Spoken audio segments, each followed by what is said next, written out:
Hello student. आज से पहले हमने एल एल्किल और एरिल एमिनो के प्रिपरेशन की कुछ विधियां देखी थी। इसी के अंतर्गत कुछ इम्पोर्टेंट मेथड जो हैं एल्किल और एरिल एमीन्स के बनाने की वह देखेंगे। उसमें सबसे पहले देखते हैं हॉफमैन मेथड के द्वारा एमीन्स जो हैं वह किस प्रकार से बनाई जाती हैं,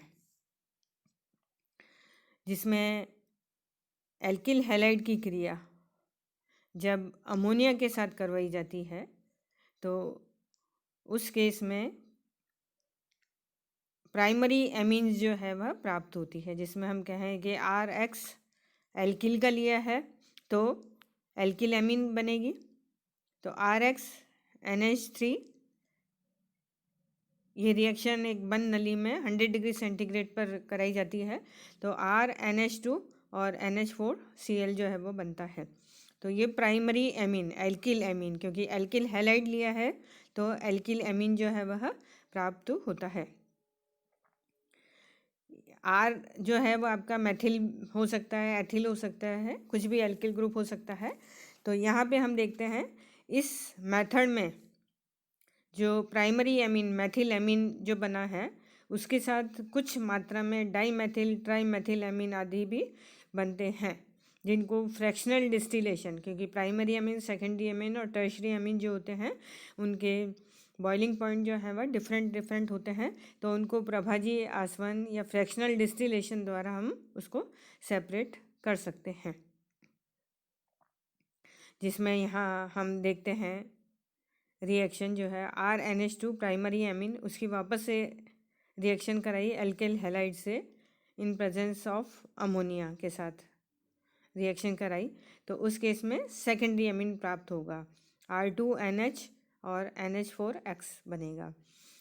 इसी सेकेंडरी एमीन को जब वापस से RX के साथ रिएक्शन कराएंगे इन प्रेजेंस ऑफ अमोनिया तो टर्शरी एमीन जो है वो बन रहा है। तो R2NH RX प्लस NH3 तो R3N बन गया, टर्शरी एमीन जो है बन गया। इसी प्रकार से वापस टर्शरी एमीन की वापस से रिएक्शन जब एल्किल हैलाइड के साथ कराएंगे तो tertiary ammonium salt quaternary ammonium salt जो है वह बन जाता है। इस अभिक्रिया में मेथिल हैलाइड की क्रियाशीलता, जो हैलाइड लिया है हमने एल्किल हैलाइड जो लिया है जिसमें हम कह सकते हैं मेथिल हैलाइड, जिसमें हैलाइड आप कह सकते हैं क्लोरो ब्रोमो और आयोडो। तो यहाँ पे जो रिएक्शन है उसमें R और X का बॉन्ड का टूटना, तो कितनी आसानी से RX बॉन्ड टूट जाएगा उतना ही आसानी से वो रिएक्ट कर सकेगा। तो मेथिल हैलाइड्स जिसमें आयोडाइड हो सकता है, ब्रोमाइड हो सकता है और क्लोराइड हो सकता है। तो यहाँ पे हम देखते हैं आयोडाइड जो है वह उसकी साइज बड़ी होने के कारण से ध्रुवीकरण उसका ज़्यादा हो जाता है तो वह बॉन्ड आसानी से ब्रेक हो जाता है। तो यहाँ पे मेथिल हैलाइड की क्रियाशीलता का जो क्रम होगा वह आयोडाइड फिर ब्रोमाइड और क्लोराइड होता है। इसी प्रकार से एरोमेटिक एमीन्स बनाते हैं तो उसमें भी एरोमेटिक हैलोजन का एमिनेशन किया जाता है, means reaction with ammonia in presence of catalyst. Catalyst की उपस्थिति में हाई टेम्परेचर और प्रेशर पर जब एरोमेटिक हैलोजन की लिक्विड अमोनिया के साथ क्रिया कराते हैं तो एरोमेटिक एमीन्स जो हैं वह बनते हैं। जैसे एग्जाम्पल दिखाया गया है क्लोरोबेंजीन अमोनिया के साथ reaction in presence of catalyst cupric oxide और 200 डिग्री सेंटीग्रेड पर रिएक्शन है तो एनिलीन जो है वह बनती है, क्यूप्रस क्लोराइड बनेगा और वाटर निकलेगा।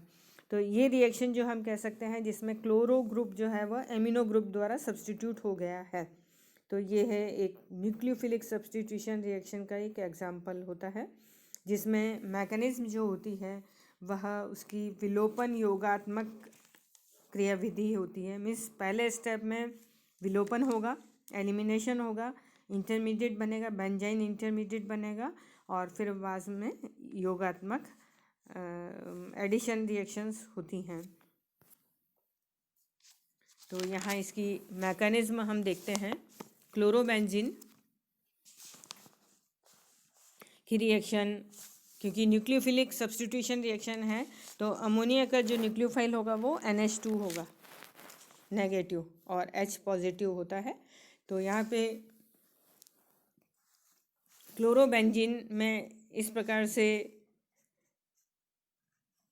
रिएक्शन होती है जिसमें हम कह सकते हैं या यूँ कहें कि जो क्लोरो ग्रुप जो है वह इलेक्ट्रॉन अट्रैक्टर आई इफेक्ट इसका नेगेटिव है, तो ये इलेक्ट्रॉन अपनी ओर खींचेगा जिससे ये इधर शिफ्ट होगा और ये CH बॉन्ड जो है वह शिफ्टिंग होगी, तो यहाँ पे H पॉजिटिव के रूप में निकल जाएगा यहाँ पे।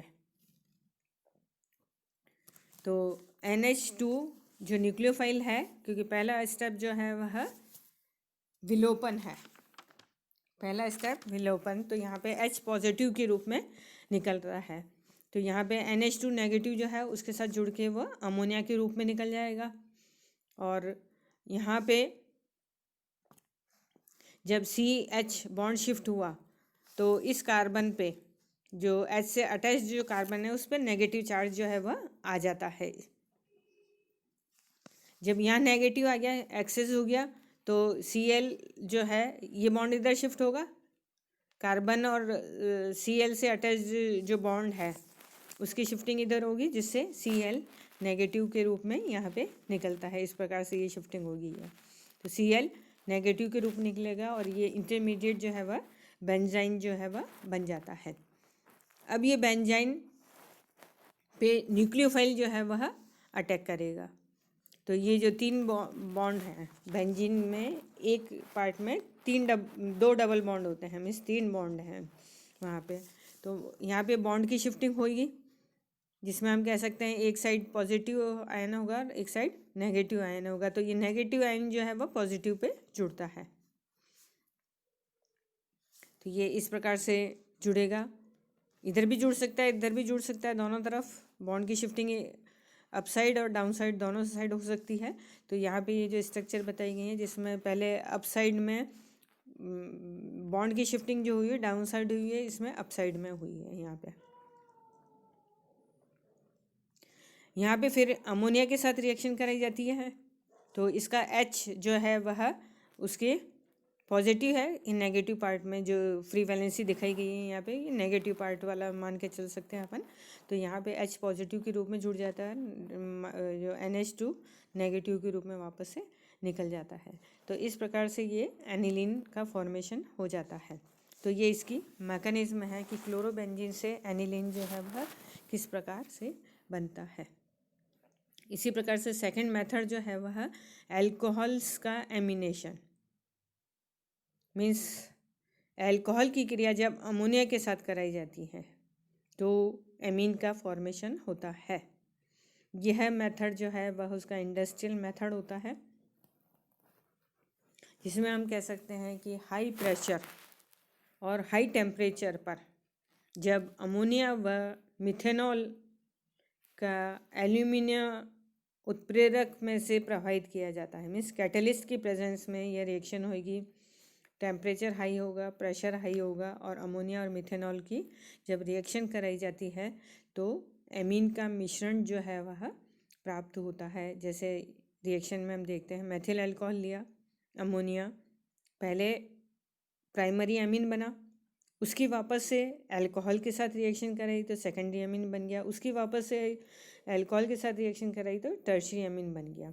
अब ये तीनों एमीन्स जो बनी हैं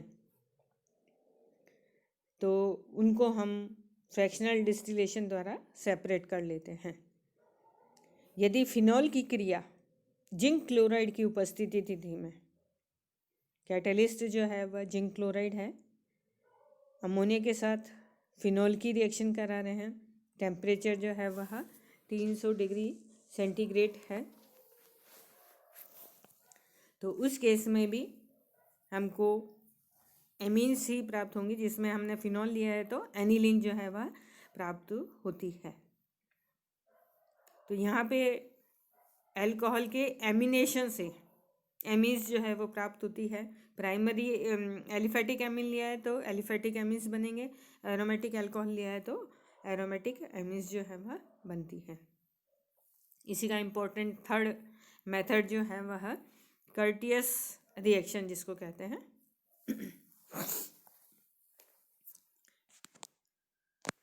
इसमें एसिड एजाइड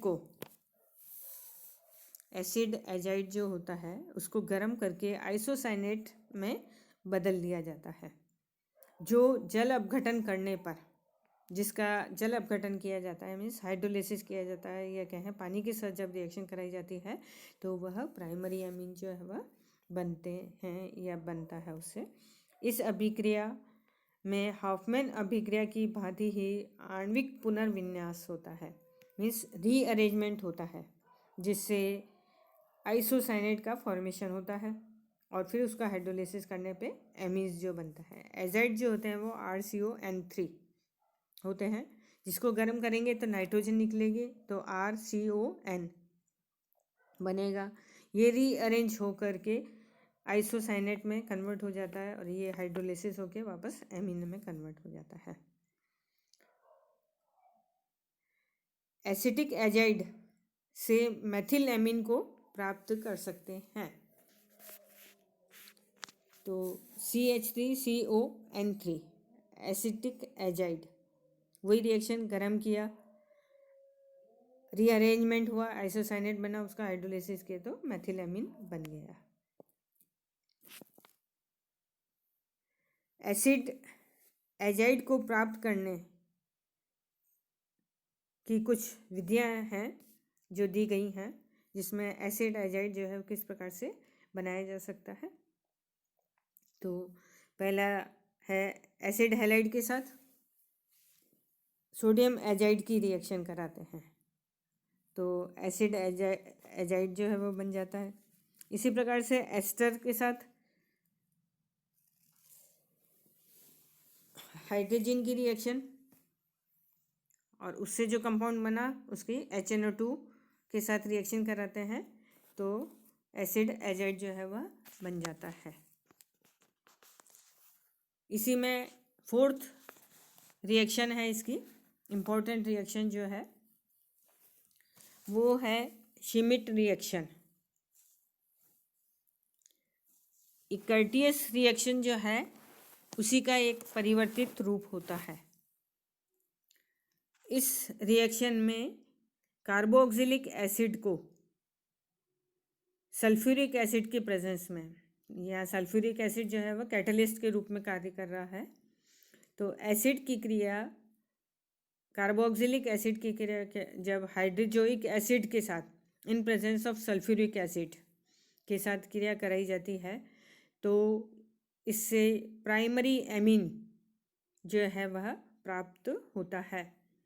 किंतु हाइड्रोजोइक एसिड जो होता है वह विषैला और विस्फोटक होता है, तो इसलिए इस अभिक्रिया को जो है वह कम यूज़ किया जाता है, या कहें कि ये अभिक्रिया जो है वो खतरनाक होती है, इसलिए इसको कम यूज़ लिया जाता है। इस क्रिया द्वारा एरोमेटिक प्राइमरी एमीन भी जो है वह बनाए जा सकते हैं। वही सेम एसिड लेंगे, एरोमेटिक एसिड लेंगे, मीन्स बेंजोइक एसिड लिया, उसकी हाइड्रोजोइक एसिड के साथ रिएक्शन करेंगे इन प्रेजेंस ऑफ H2SO4 तो एनिलीन बनेगा, CO2 निकलेगा और N2 निकलेगा। इसी की लास्ट रिएक्शन या इम्पोर्टेंट मेथड जो है वह है लासेन रीअरेंजमेंट। जब हाइड्रोऑक्सिमिक एसिड को इनऑर्गेनिक एसिड के साथ, इनऑर्गेनिक एसिड आपके होते हैं HCl HNO3 और H2SO4 जो एसिड होते हैं वो इनऑर्गेनिक एसिड्स होते हैं। तो यहाँ पे हम हाइड्रोक्सामिक एसिड को स्ट्रॉन्ग इनऑर्गेनिक एसिड के साथ गर्म करते हैं। तो हॉफमैन रीअरेंजमेंट में जो रिएक्शन हमने देखा तो उसी प्रकार से यहाँ पे भी रीअरेंजमेंट होता है और प्राइमरी एमीन का निर्माण होता है। तो हाइड्रोक्सिमिक एसिड HCl के साथ स्ट्रॉन्ग जो इनऑर्गेनिक एसिड है उसके साथ रिएक्शन कराई, इसमें वापस से रीअरेंजमेंट हुआ। रीअरेंजमेंट होते होते नाइट्रीन जो है वह इंटरमीडिएट कंपाउंड बना, उसमें वापस से रीअरेंजमेंट हुआ और आइसोसाइनेट बना और उसका हाइड्रोलिसिस जब करते हैं, आइसोसाइनेट का हाइड्रोलिसिस करते हैं तो प्राइमरी एमीन जो है वह प्राप्त होती हैं। तो ये तो थी एलिफेटिक और एरोमेटिक एमीन के बनाने के मेथड्स। कुछ पहले हमने सिंपल मेथड देखे थे और ये 5-6 जो इम्पोर्टेंट मेथड जो हैं वो एलिफेटिक और एरोमेटिक एमीन बनाने के इम्पोर्टेंट मेथड है वो हमने देखे। नेक्स्ट लेक्चर में हम एमिनो की ऑर्गेनिक रिएक्शन या केमिकल रिएक्शंस जो है वह नेक्स्ट लेक्चर में देखेंगे। Thank you.